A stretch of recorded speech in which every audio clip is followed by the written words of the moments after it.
ایک دفعہ کا ذکر ہے، تونسا شریف کے گاؤں میں ایک ماں بیٹا رہتے تھے۔ وہ غریب تھے لیکن اس کی ماں نے اسے کبھی محسوس نہیں ہونے دیا۔ اس کا نام ڈھولو تھا۔ ایک دن وہ اپنی ماں کے پاس آیا اور کہنے لگا، ماں، مجھے اسٹریٹ فیسٹیول میں جانا ہے، مجھے لے کر جائیں اب۔ وہ کافی دور تھا مگر ڈھولو بضد تھا کہ وہ جائے گا۔ اس کی ماں نے اسے بہت سمجھایا مگر وہ نہ مانا اور بالآخر اس کی ماں مان گئی اور وہ دونوں اگلے ہی دن گھر سے نکلے۔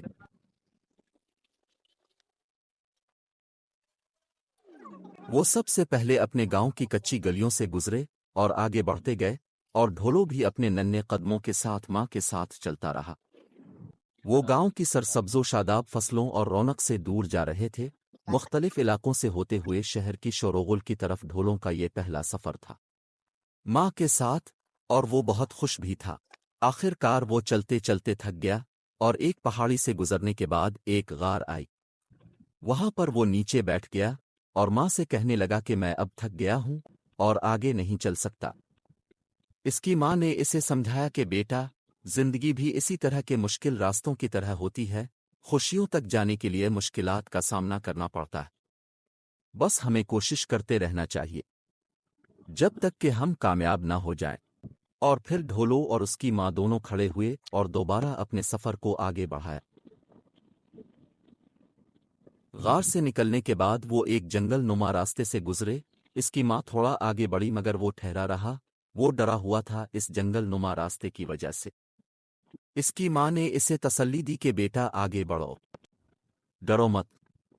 ڈھولو ماں سے کہنے لگا کہ او ماں، مجھے نہیں جانا، ہم واپس چلتے ہیں۔ اس کی ماں نے اسے جواب دیا، بیٹا، جب بھی ماں اور بیٹا کسی بھی زندگی کے معاملے میں ایک دوسرے کا ساتھ دیتے ہیں تو وہ مشکل آسان ہو جاتی ہے۔ اور پھر ڈھولو اور اس کی ماں آگے بڑھے۔ وہ شہر میں داخل ہوئے تو اس کی ماں نے اسے بتایا کہ بیٹا، یہ شہر ہے، بس کچھ ہی دیر میں ہم پہنچنے والے ہیں۔ ڈھولو نے ماں کی بات پر خوشی سے کہا، سچ میں یہ تو خوشی کی بات ہے میرے لیے۔ ڈھولو بہت تھک چکا تھا کیونکہ وہ تھا تو ایک بچہ ہی۔ اس کی ماں نے اسے کہا کہ بیٹا، ہم اپنی منزل سے چند قدم ہی دور ہیں، اب ہمیں ہمت نہیں ہارنی چاہیے۔ ڈھولو نے جواب دیا، ماں، میں بہت تھک چکا ہوں لیکن میں اب ہار نہیں مانوں گا۔